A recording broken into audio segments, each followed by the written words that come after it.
All right, it's that time of year. NFL free agency and the Minnesota Vikings are in a bit of a spot, it seems like. And to sort this all out, we are asking the knowledge of one Ben Leber to try and shine some light on where this team is at right now. Ben, where are the Vikings at? Are they in a good position going into this, or are we still dealing with a bit of a mess?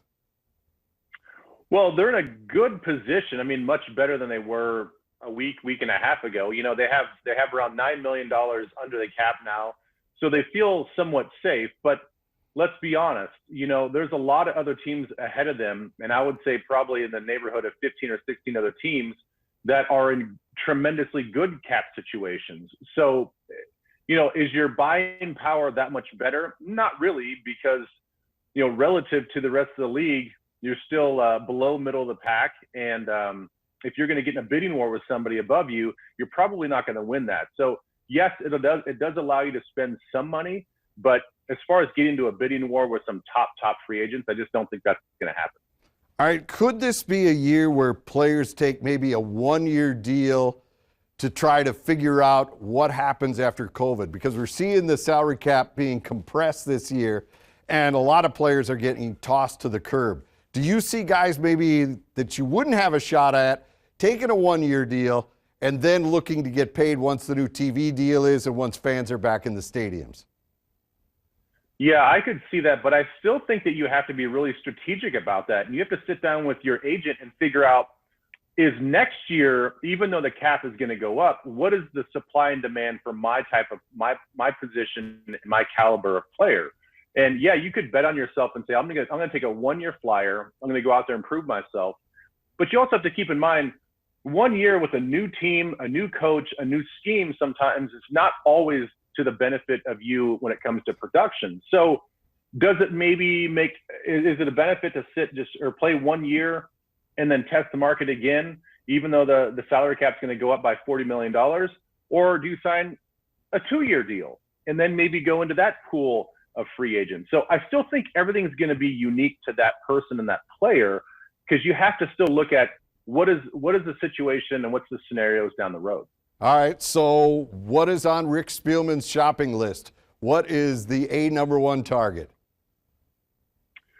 Well, I think you obviously have to look at what's available in the draft, because you have to weigh that to what you can get in free agency. And right now, we know that all across the board on defense that they need help. They need interior defensive line help. They need some edge rushers. They need some more cornerbacks just for depth, probably a starting slot corner. And why not pick up another linebacker as well? So are you going to find that in the draft? Same thing with the offensive line.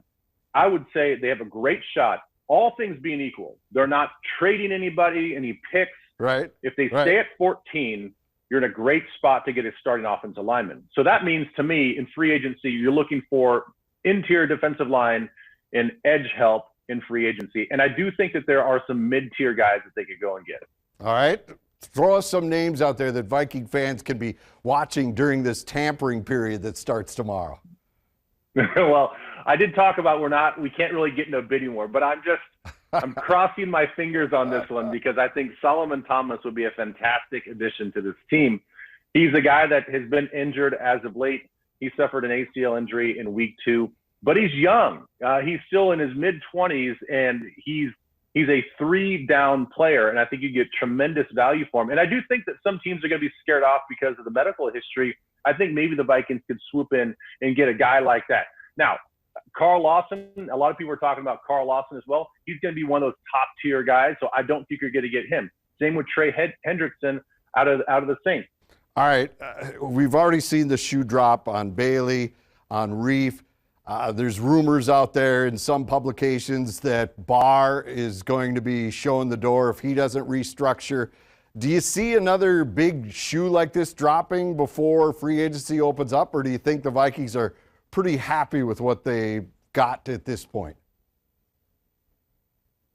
Yeah, I think the Vikings are pretty happy with what they've got at this point. And, you know, look, I think Anthony Barr would be wise to restructure, because just like we talked about earlier, if he hits the free agent market, I'm going to guess that he's not going to get the same number.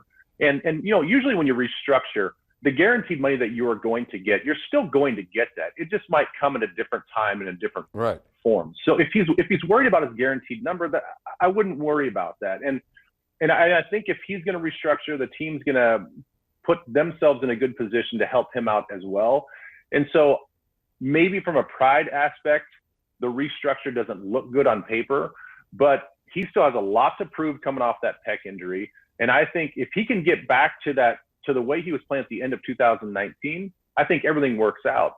I think it's just wise for him to play ball, play, in a business sense, play nice with the Vikings, and restructure the contract and free up some more money.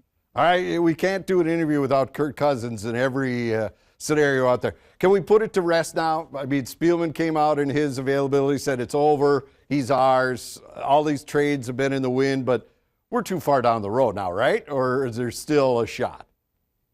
No, we're too far down the road. I mean, it's fun. I mean, this is the time of year to talk about Deshaun Watson and Russell Wilson and all that stuff. But look, Kirk is a good player, and is he elite? No, he's probably not in the elite conversation. But if you're asking me personally, that is he good enough to win a Super Bowl? 100% yes. And not always the best quarterback and the elite quarterbacks win the Super Bowl. Good teams and great teams win the Super Bowl. And I think that he has what it takes to win the Super Bowl.